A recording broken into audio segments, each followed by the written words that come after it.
구원의 감격을 누리라 라는 제목으로 하나님의 말씀을 나누고자 합니다. 수년 전부터 스페인의 산티아고 순례길이 유명해져서 많은 사람들이 이곳을 다녀오고 있습니다. 제 주변에서도 이곳을 다녀오신 분들이 많이 계십니다. 산티아고 순례길은 예수님의 12제자 가운데 한 사람이고 또 스페인의 수호 성자로 알려진 야고보의 무덤이 있는 스페인의 북서쪽의 도시 산티아고 데 콤포스텔라로 향하는 순례길입니다. 이 순례길은 800km가 넘는다고 합니다. 그래서 웬만한 체력을 가지지 아니어서는 완주할 수가 없습니다. 혹시 이곳을 다녀오고 싶은 분이 계시다고 한다면 먼저 체력을 길러야 할 것 같습니다. 사람들에게 이 산티아고 순례길을 알리고 그리고 많은 사람들이 이곳에 참여하도록 도움을 준 1등 공신이 노란 화살표 방향으로 걸었다고 하는 책입니다. 이 책의 제목을 보게 되면 이 순례길에는 방향을 알려주는 노란 화살표가 있는 모양입니다. 혹시 그런가요? 네.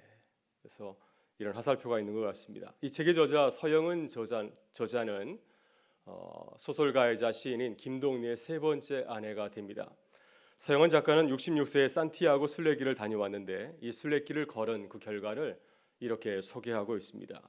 나는 지금 완전히 다른 사람이 되었다. 그 내적 변화를 이끈 초월적 존재를 보고 만졌다. 신앙의 언어로 표현하게 되면은 이 서영원 작가는 이 순례길에서 하나님을 만났습니다. 그녀는 17년 동안 신앙생활을 한 그리스도인이었지만 그간의 기간에서는 하나님을 전혀 만나지를 못하였습니다. 그러나 66세 나이에 뒤늦게 다녀온 산티아고 순례길에서 그토록 갈망하던 하나님을 만나고 체험하는 은혜를 누리게 되었다고 고백을 하고 있습니다. 여러분, 저마다 순례길을 걷고 있는 순례자들입니다. 우리가 이 힘든 순례길을 걷는 이유가 어디 있을까요? 철학정의 주인공 크리스찬이 천성에 들어가는 것처럼 단지 구원에 이르기 위해서 이 순례자의 길을 걷고 있습니까? 마지막 심판을 받지 아니하고 천국에 들어가기 위해서 이 길을 선택해서 우리는 걷고 있는 것입니까? 그럼 만일 순례 여정에서 하나님을 만나고 주님과 사귀는 기쁨과 감격을 누리지 못하다고 한다면 우리가 걸어가는 이 순례길이 얼마나 힘들고 어렵겠습니까? 마지못해서 걸어가는 정말 억지로 가는 순례길이 되지 않겠습니까? 하나님을 바라보면서도 우리에게 이 힘든 순례길을 걷게 하시는 참으로 고약한 분이라고 하나님을 생각하지 아니하겠습니까? 그러나 주님의 뜻은 전혀 그렇지 아니합니다. 물론 우리가 구원에 이르는 거 가장 중요한 일이지만은 순례길의 노정에서 하나님을 만나고 주님과 깊은 사귐을 갖기를 원하십니다. 매일 일상에서 주님을 더욱 알아가고 주님과 동행하고 우리의 신앙이 점점 성숙해지고 성장해 가기를 주님은 원하고 계십니다. 이것이 주님께서 순례자의 길을 걸어가는 순례자들에게 바라는 주님의 뜻인 줄 믿습니다. 여러분, 존 비비어 목사님이 광야에서라는 책에서 이런 얘기를 들려주었습니다. 많은 목회자들이 또 많은 신앙인들이 하나님께 이렇게 간절히 기도합니다. 하나님, 치유하는 일에 저를 사용해 주세요. 하나님, 구원하는 일에 저를 사용해 주세요. 하나님, 변화시키는 일에 저를 사용해 주세요. 그래서 하나님께서 그들의 마음을 얻기 위해서 그들에게 기도를 들어주었습니다. 그랬더니 많은 목회자와 신앙인들이 주님의 뜻에 따라서 살아가는 것이 아니라 하나님에는 전혀 관심이 없습니다. 주님께서 내게 주신 은사를 가지고서 자신의 뜻을 이루는 일에 열심을 다하고 있다고 하는 것입니다. 그러다가 고난이 닥치면 그제 하나님을 불렀습니다. 하지만 그들이 원하는 방식대로 그들에게 기도를 이루어지지 않으면 그들의 낯빛이 바뀌게 되었습니다. 그리고 하나님께 이렇게 원망의 소리를 터뜨렸습니다. 하나님, 어떻게 나에게 이럴 수 있습니까? 하나님께서 마치 나를 이용한 것처럼 내가 이용을 당했다면서 하나님께 불평을 토로놓았습니다. 여러분, 우리가 이렇게 반응하고 기도할 때가 얼마나 많이 있습니까? 그러나 이러한 반응은 하나님을 잘 알지 못해서 벌어지는 우리의 오해에서 비롯되었다고 하는 것입니다. 비유어 목사님은 하나님과 우리들의 관계를 남편과 아내의 관계에 비유해서 말씀을 해 주었습니다. 여러분, 이런 아내를 한번 상상해 보시길 바랍니다. 한 아내가 있습니다. 그런데 이 아내는 남편에 대해서 인격적으로 하려고 하지 아니하고 그저 자식을 낳기 위해서 남편에게 다가온다면 남편이 어떤 생각이 들까요? 아내가 남편에게 무릎 꿇고 애고 볼걸하면서 남편에게 부탁합니다. 여보, 제발 당신의 아이를 낳는데 나를 사용해 주세요. 아이를 낳게 해주지 않으면 저는 죽을 거예요. 이렇게 아내가 찾아와서 아이를 낳게 해달라고 제발 부탁하면서 말한다고 한다면 남편이 얼마나 황당하겠습니까? 자신과 깊은 사귐을 가지지 아니하고 그저 아이 낳는 일에만 몰두하고 있다면은 그 아내를 바라보면서 얼마나 남편이 마음이 상하겠습니까? 네, 많은 경우에 하나님 앞에서 우리의 모습이 이 아내와 같다고 하는 것입니다. 여러분 곰곰이 생각해 보게 되면 우리는 하나님과 사귐에는 깊은 관심이 없고 그저 하나님을 이용하여서 나의 뜻을 이루려 할 때가 얼마나 많이 있습니까? 이것은 하나님께서 우리에게 바라시는 뜻이 아니라고 하는 것입니다. 여러분, 우리는 순례의 길을 걸어가는 하나님의 자녀들입니다. 어떻게 힘들고 어려운 순례의 길을 기뻐하고 감사하며 걸어갈 수 있을까요? 그것은 전적으로 하나님과 좋은 관계 맺는 것에 달려 있습니다. 하나님과 기가적인 만남이 아니라 기계적인 관계가 아니라 인격적인 만남과 사귐을 가질 때 우리도 서영은 작가와 같이 매일의 순례길에서 하나님을 알아가는 기쁨을 누리고 나누게 될 줄 믿습니다. 오늘 전력정 두 번째 말씀을 나누고자 합니다. 전력정의 주인공 크리스찬은 이제 세속 현자의 게임에 빠져서 잠시 엉뚱한 길로 가게 되었지만 다시 자신의 길을 고쳐먹고 걸음을 재촉해서 드디어 좁은 문 앞에 도착하게 되었습니다. 좁은 문에는 이런 글귀가 쓰여 있었습니다. 문을 들이라 그리하면 열릴 것이니. 그래서 크리스찬이 믿음을 가지고 그 문을 두드리면서 말하였습니다. 제가 이 문 안으로 들어가도 될까요? 저는 이 문 안에 들어갈 수 없는 자격을 갖추지 못한 자입니다. 죄가 많은 사람이지만은 만일 제가 이 문에 들어가게 된다면 영원토록 높이 계신 하나님을 찬양하겠습니다. 그랬더니 선이라고 하는 남자가 나와서 크리스찬을 반갑게 맞이하면서 이 좁은 문으로 받아들였습니다. 그리고 갑자기 크리스찬을 문 안으로 끌어당겼습니다. 그래서 놀라는 크리스찬에게 선이가 이렇게 말하였습니다. 많이 놀라셨죠? 이곳에 가까운 곳에 큰 성이 있는데 그 성의 성주 바알세불이 이 좁은 문으로 들어오는 사람들을 향하여서 불화살을 쏘기 때문에 제가 당신을 갑자기 끌어당긴 것이었습니다. 크리스찬은 좁은 문에 들어가서 해석자의 집에서 순례길에 대한 안내를 받게 됩니다. 그리고 십자가의 언덕에 올랐을 때 드디어 구원의 은혜가 주는 자유의 감격을 누릴 수 있었습니다. 여러분 그렇습니다. 순례의 길을 걸어가려면 순례의 길을 억지로 걸어가는 것이 아니라 기뻐하며 감사하며 걸어가기 위해서는 구원의 은총을 누려야 됩니다. 여러분 순례자의 영성은 구원의 영성이라 할 수가 있습니다. 구원의 영성은 죄로부터 자유함을 얻을 때 누리는 감격을 말하고 있습니다. 여러분 크리스찬이 그랬습니다. 구원의 감격을 누리지 못할 때는 항상 죄로 인해서 힘들고 어려운 삶을 살게 되었습니다. 그의 등에 들려 있는 이 무거운 그 죄의 짐 때문에 그는 큰 고통을 당하였고 자유함을 누리지 못하였습니다. 그러나 십자가의 언덕에서 구원의 감격을 누릴 때 죄의 멍에가 벗겨지게 되었습니다. 그래서 이제는 나의 죄짐을 벗겨주신 주님의 은혜에 감사하면서 기뻐하며 순례의 길을 걸어갈 수 있었습니다. 여러분 그렇다면 어떻게 십자가의 은총을 깨닫고 누리며 순례의 길을 걸어갈 수 있을까요? 우리는 십자가의 은총이 주는 감격을 누리기 위해서 먼저 복음이 주는 그 뜻을 이해를 해야 됩니다. 복음을 깊이 이해하고 받아들일 때 하나님께서 예수 그리스도의 십자가를 통해서 주시는 구원의 감격을 누릴 수 있습니다.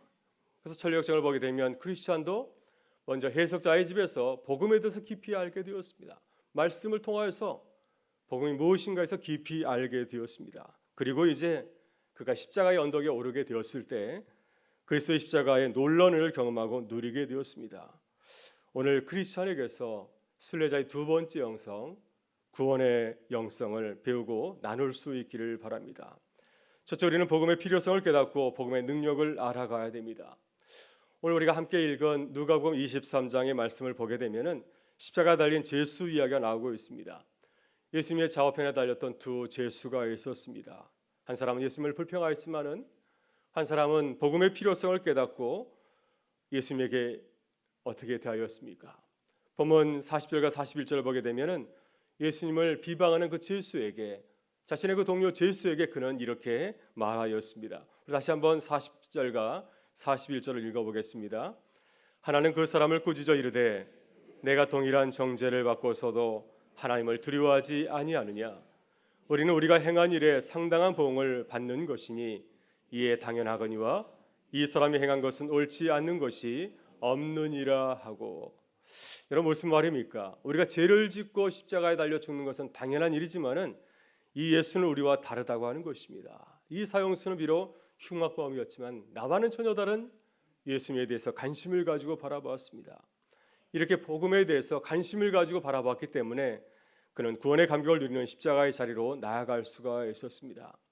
여러분, 크리스찬도 십자가에 달린 사형수와 같이 자신의 죄 때문에 고통을 당하고 있습니다. 어떻게 죄의 짐을 벗을 수 있을까? 이것에 모든 신경이 다 쏠려 있습니다. 그때 선의가 그에게 말하였습니다. 구원의 장소에 가야 당신의 죄 짐이 벗겨질 수가 있습니다. 여기서 가까운 해석자의 집에 가게 되면은 해석자가 당신에게 꼭 필요한 이야기를 해줄 것입니다. 그래서 크리스찬이 선의의 말대로 해석자의 집에 가게 되었을 때 복음에 대해서 듣게 되었습니다.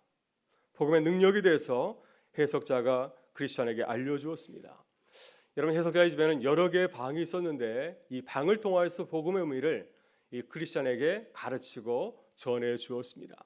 여러 개의 방이 있었는데 그 중에서 3개의 방을 오늘 잠깐 소개해 보고자 합니다. 먼저 해석자는 크리스찬에게 빚이라는 하인과 물 뿌리는 소녀를 보여주었습니다. 이것은 율법과 복음의 관계를 잘 말해주고 있습니다. 해석자는 먼지가 수북히 쌓여있는 방에 있는 하인에게 이 방을 청소하라고 하였습니다. 그러자 이 하인이 빗자루를 가지고서 방을 쓸기 시작하였는데 그때 바닥에 깔려 있었던 먼지가 일어나서 도저히 숨을 쉴 수 없는 그런 지경에 이르게 되었습니다. 그랬더니 해석자가 옆에 있었던 소녀에게 말합니다. 어서 빨리 물을 뿌려라. 그래서 소녀는 물을 뿌리고 나서 먼지가 가라앉자 그 다음에 방을 깨끗하게 청소하고 치웠습니다. 여러분, 빚이라는 하인과 물을 뿌린 소녀는 무엇을 뜻할까요? 빚이라는 하인은 율법을 뜻하고 그리고 물을 뿌리는 소녀는 복음을 말하고 있습니다. 이런 율법은 하인이 빚이라는 것처럼 우리 모든 죄와 업무를 다 드러내는 것입니다. 먼지와 같은 우리 모든 죄를 다 드러내서 보여주는 것이죠. 그러나 복음은 소녀가 먼저 물을 뿌리고 깨끗하게 치운 것처럼 먼지와 같은 우리의 수많은 죄들을 깨끗하게 씻어주는 역할을 하고 있습니다. 그래서 우리는 복음을 배워야 되는 것입니다. 복음이 우리의 모든 죄의 문제를 해결해 줄 수 있기 때문입니다. 다음으로 해석자는 2 아이가 있는 방을 보여주었습니다. 이 아이들의 이름은 정욕과 인내입니다. 아버지가 2 아이에게 좋은 선물을 줄 테니 기다리라고 하였습니다. 그러자 정욕은 참지 못하고 빨리 선물을 달라고 아주 화를 빌고 성을 내었습니다. 그래서 그 집에 있는 어떤 사람이 그에게 많은 보물이 들어있는 주머니를 두었더니 그것을 받아보면서 너무나 좋아합니다. 그리고 옆에 있는 인내에게 보여주면서 그를 조롱하고 놀렸습니다. 그리고 그 많은 보물을 가지고 나가서 일시에 그것을 다 써버리고 빈털터리가 되고 말았습니다. 그러나 인내는 아이는 끝까지 참고 기다렸습니다. 여러분, 정욕과 인내는 누구를 상징하고 있을까요? 정욕은 이 세상에 속한 사람을 말하고 있고 또 인내는 다가올 세상에 속한 사람을 비유하고 있습니다. 여러분, 우리는 어떠한 사람입니까? 우리는 이 세상의 것으로 만족하고 살아가는 정욕과 같은 사람이 아니라 장차 다가올 영원한 천국을 소망하며 기다리는 인내와 같은 사람인 줄 믿습니다. 따라서 십자가에 달린 예수 그리스도의 그 구원의 비밀을 소중히 알고 기다릴 때 주께서 우리에게 주시는 놀라운 구원의 감격을 누리며 살아가게 될 줄 믿습니다. 마지막 해석자는 한 사람이 불을 끄려고 불을 붙지만은 계속해서 불이 활발 타오르고 있는 벽난로를 보여주었습니다. 계속해서 물을 붓지만 계속 타오르고 있는 이 신기한 현상을 바라보면서 크리스찬이 놀라울 때 이 해석자가 그 벽난로 뒤에 있는 모습을 보여주었습니다. 벽난로 뒤쪽을 봤더니 한 사람이 계속해서 그 벽난로에 기름을 붓고 있었습니다. 크리스찬이 이 신기한 광경을 바라보면서 이것이 무슨 뜻인지를 물었습니다. 그래서 해석자가 크리스찬에게 대답을 해주었습니다. 이것은 우리 10년 가운데 일어나는 은혜의 역사를 말하고 있습니다. 불을 끄려고 하는 자는 사단입니다. 마귀입니다. 그리고 계속해서 기름을 붓고 있는 자는 그리스도입니다. 사단이 우리에게서 계속해서 은혜를 빼앗아 가려고 하지만은 그러나 그리스도께서 우리에게 은혜를 보시기 때문에 우리가 하나님의 은혜 가운데서 살아가고 있다고 하는 것이었습니다. 여러분, 이것이 복음을 더욱 삼하고 알아가야 되는 이유인 줄 믿습니다. 그리스도에 대해서 풍성히 알아가게 될 때, 우리의 삶 가운데 늘 은혜를 보여주시는 그분에 대해서 알아가게 될 때 우리의 삶이 이전보다 더욱더 큰 하나님의 은혜를 누리면서 살아가게 될 줄 믿습니다. 여러분, 순례자 크리스천처럼 복음의 능력을 삼하고 계속해서 복음을 깊이 알아가실 수 있기를 바랍니다. 여러분, 정교육자 마틴 루터도 복음의 참 의미를 깨닫지 못할 때에는 율법의 무게에 짓눌려 살아가게 되었습니다.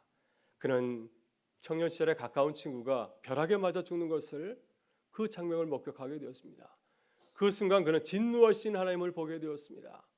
나의 무서운 죄를 간과하지 아니하시고 심판하신 하나님을 그렇게 목격하게 되었습니다. 그래서 그는 그 율법의 두려움을 피하기 위해서 수도사가 되었습니다. 수도원에 들어가서 계속해서 수행하고 호행하라 했지만 그럴수록 내 마음이 자유해지는 것이 아니라 더욱더 더 더럽고 추한 자신의 죄를 발견하게 되었습니다. 그러던 중에 루터는 성경을 읽고 말씀을 묵상하는 가운데서 놀라운 복음의 비밀을 깨닫게 되었습니다. 로마서에서 그는 놀라운 복음을 깨닫고 우리에게 증거하고 있습니다. 내가 복음을 부끄러워하지 아니하노니 이 복음은 모든 믿는 자에게 주시는 하나님의 능력이 됨이라. 먼저는 유대인에게요 그대인은 그리고 헬라인에게로다. 복음에 하나님의 의가 나타나서 믿음으로 믿음에 이르게 하느니 기록된 바 오직 의인은 믿음으로 말미암아 살리라 함과 같으니라. 여러분, 오늘 본문 말씀은 우리에게 놀라운 사실을 증거하고 있습니다. 십자가에 나타난 놀라운 구원의 복음을 가장 먼저 듣고 깨달은 사람이 누구였습니까? 그 구원의 감격을 누린 사람이 누구였습니까? 바로 예수님이 달리신 십자가 옆에 달린 사형수였습니다. 세상에서 추악한 죄를 범한 그런 죄인이었지만은, 그래서 십자가에서 죽을 수밖에 없었던 흉악범이었지만 최초의 복음을 발견하고 그 복음의 은혜를 누리는 주님의 놀라운 사람이 되었습니다. 여러분, 이것은 무엇을 말하고 있습니까? 복음은 사람을 차별하지 않는다고 하는 것입니다. 누구든지 복음을 사모하는 자에게는 십자가에 나타난 놀라운 복음의 능력을 경험하고 누린다는 사실을 이 사형수를 통해서 우리에게 증거해 주고 있습니다. 여러분은 복음의 은혜를 깨닫지 못하면 순례의 길을 기쁨으로 걸어갈 수가 없습니다. 그러나 복음이 주는 놀라운 그 은혜를 체험하게 될 때 한 걸음 한 걸음 주를 향해서 나아가는 기쁨을 가지고서 순례자의 길을 걸어가게 될 줄 믿습니다. 여러분, 우리 모두 복음의 능력을 깨닫고 전하는 해석자가 되실 수 있기를 바랍니다. 매일 복음을 깊이 알아가기를 원하고 그 발견한 놀라운 복음의 비밀을 아직도 복음을 모르는 사람들에게 전하는 해석자와 같은 교회와 성도들이 되실 수 있기를 주의 이름으로 축원합니다. 둘째로는 십자가의 구원의 감격을 삼하고 누려야 이 길을 기쁨으로 걸어갈 수 있습니다. 여러분, 매일 구원의 감격을 누리면서 순례자의 길을 걸어가고 계십니까? 오늘 본문에서 흉악범은 예수님이 달린 주님을 십자가 예수님을 바라보면서 구원의 은총을 삼하면서 간구하였습니다. 예수여, 당신의 나라가 이를 때 나를 기억하소서. 복음을 삼으며 나갈 때 주님께서는 그에게 놀라운 구원의 은총을 선포하였습니다. 예수께서 이르시되 내가 진실로 내게 이르노니 오늘 내가 나와 함께 낙원에 있으리라 하시니라. 비록 그는 흉악한 죄인이었지만 복음이신 예수 그리스도를 바라보면서 나아가게 될 때 놀라운 구원의 감격을 누리게 되었습니다. 이것이 십자가가 우리에게 주는 놀라운 구원의 은총인 줄 믿습니다. 여러분, 철로역정에서 크리스찬은 해석자의 집을 떠나서 십자가가 있는 가파른 언덕을 오르게 되었습니다.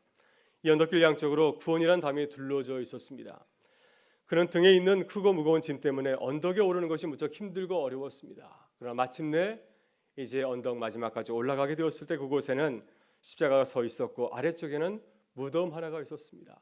십자가 앞에 서게 되었을 때 오랫동안 이 크리스찬을 힘들게 했던 이 죄의 짐이 풀려져서 아래로 떨어지게 되었습니다. 그래서 이 죄의 짐이 아래로 떨어지더니 무덤 속으로 들어가서 사라지게 되었습니다. 크리스찬은 몸도 마음도 가벼워져서 너무 기뻐서 십자가를 바라보았습니다. 십자가를 바라보는 그의 눈에는 하염없이 눈물이 흘러내렸습니다. 주님께서 나를 위해서 고난받으시고 죽으심으로 내게 생명 주신 것을 생각할 때 구원의 감격이 가슴에 차고 넘쳤습니다. 바로 그때 빛나는 세 천사가 나와서 평안할지어다 하고 인사를 하였습니다. 첫 번째 천사는 크리스찬에게 내 죄가 사해졌다는 말씀을 선포하였고요. 두 번째 천사는 크리스찬에게 다가와서 그가 입고 있었던 누더기 같은 그 복장을 벗기고 새 옷으로 갈아입혀 주었습니다. 마지막 세 번째 천사는 크리스찬에게 와서 두루마리 성경을 주면서 앞으로 순례자의 길을 걸어가는 동안 천국문에 이를 때까지 이 말씀을 묵상하면서 새 힘을 얻을 것을 당부하였습니다. 그리고 세 천사는 호련히 사라지게 되었습니다. 여러분, 이 세 천사는 우리가 십자가의 언덕에서 경험하는 놀라운 구원의 은총을 상징을 하고 있습니다. 우리가 구원을 얻는 것은 우리 힘으로 되어지는 것이 아니라고 하는 것이죠. 이것은 철저하게 그리스도께서 우리를 위해서 죽으셨기 때문에 가능한 일이었습니다. 그분의 죽으심이 있었기 때문에 우리가 죄의 사함을 얻게 된 줄 믿습니다. 그분이 우리를 위해서 죽으셨기 때문에 우리 모든 죄된 모습이 벗겨지고 의로운 새로운 옷을 입고 하나님의 자녀로 인침을 받은 줄 믿습니다. 그리고 이제는 우리가 세상을 의지하지 아니하고 하나님의 말씀을 가지고서 주의 백성으로 살아가게 된 줄 믿습니다. 이 모든 은혜가 하나님의 값없이 주시는 십자가의 은혜로 우리에게 거저 주어진 것이었습니다. 여러분, 십자가를 바라볼 때마다 이 구원의 감격이 항상 흘러 넘칠 수 있기를 바랍니다. 그래서 십자가 크리스천을 짓누르던 그 죄짐이 벗겨진 것처럼 우리를 자유하게 하시는 십자가의 은혜가 항상 우리와 함께 하실 수 있기를 주의 이름으로 축원합니다. 여러분, 이동 목사님이 청년시절 다니던 교회 목사님이 늘 들려주시던 이야기를 하나 소개하였습니다. 그래서 이동 목사님은 모태 신자가 아닌데요. 그래서 자신이 처음 예수를 믿을 때 이 이야기가 자신에게 큰 도움을 주었다고 이야기를 하였습니다. 한 소년이 여름방학 때 여동생과 함께 시골에 있는 애할머니 댁을 방문하였습니다. 시골에 놀거리가 별로 없어서 이 소년은 새총을 만들어서 날아가는 새를 잡으려고 했습니다. 그러나 그 서툰 새총 실력을 가지고는 어림도 없는 일이었습니다. 그래서 실망해서 다시 돌아와서 집마당에 앉아 있는데 좋은 사냥감이 보였습니다. 이 할머니가 애지중지하는 오리 한 마리가 뒤뚱뒤뚱 앞마당을 거닐고 있었습니다. 그래서 순간적으로 이제 이 새총에 돌멩이를 넣어서 확 집어당겼는데 그 돌멩이가 날아가서 오리의 머리를 정확하게 명중시켰습니다. 오리가 그 자리에 쓰러졌습니다. 소년이 가서 확인해 보니까 오리가 이미 죽어 있었습니다. 겁이 난 소년은 여동생의 이 자초정을 얘기하고 비밀을 지켜달라고 하면서 함께 이 오리를 마당 한 구석에 파묻었습니다. 그리고 할머니에게는 시치미를 띄웠습니다. 저녁 식사를 하면서 마음이 괴로워서 밥맛이 없었습니다. 식사를 하고 나가려고 하는데 여동생이 정영을 불렀습니다. 오빠, 설거지해. 오늘 내 차례잖아 했더니 안 하면 할머니한테 이를 거야. 그래서 꼼짝없이 설거지를 하면서 이러다가는 내가 여름방학 내내 여동생이 노예가 되겠구나 하는 불안한 생각이 들었습니다. 그래서 이 소녀는 고민하다가 저녁 늦게 할머니의 방을 녹화하고 들어가서 모든 사실을 다 고백을 하였습니다. 할머니가 다 알고 있어. 내가 2층에서 내가 하는 짓 다 보았어. 안심하고 방에 들어가서 자 하면서 그의 죄를 용서해 주었고 그에게 축복 기도를 해 주었습니다. 소년이 얼마나 기뻤을까요? 그날 밤 밤잠을 자고 아침에 일어나서 아침에 맛있게 식사를 하였습니다. 그리고 설거지를 하고 하는 여동생의 협박에도 전혀 두렵지 않았습니다. 왜냐하면 어젯밤 할머니가 내 모든 죄를 다 사해 주었기 때문이었습니다. 그래서 온전한 자양을 누렸기 때문에 맛있게 식사하고 여동생의 협박도 두려워하지 않게 된 것이죠. 여러분, 이것이 죄로부터 자유함을 얻은 구원받은 성도의 모습이 아니겠습니까? 여러분, 이 소년과 같이 주님이 주시는 참 자유와 평안을 누리며 하루하루를 살아가고 있으십니까? 바울 사도는 여전히 죄 가운데 머물러 있는 사랑하는 주의 백성들을 향하여서 이렇게 말씀하십니다. 우리가 아직 죄인 되었을 때 그리스도께서 우리를 위하여 죽으심으로 하나님께서 우리에 대한 자기의 사랑을 확증하셨느니라. 여러분, 매일 기쁘게 순례의 길을 행하고 있으십니까? 주님은 우리와 함께 순례자의 길을 걸어가기를 원하십니다. 순례의 여정에서 억지로 걸어가는 것이 아니라 주님이 주시는 구원의 감격을 누리며 살아가기를 원하십니다. 오늘 하루 십자가의 은혜를 누리며 살아가는 순례자의 발걸음이 되실 수 있기를 바랍니다. 그리고 이 놀라운 기쁨과 감격을 우리 주변에 있는 많은 분들에게 전하고 나누는 순례자들이 되실 수 있기를 주의 이름으로 축원합니다. 우리 다 같이 일어나셔서 함께 찬양하겠습니다.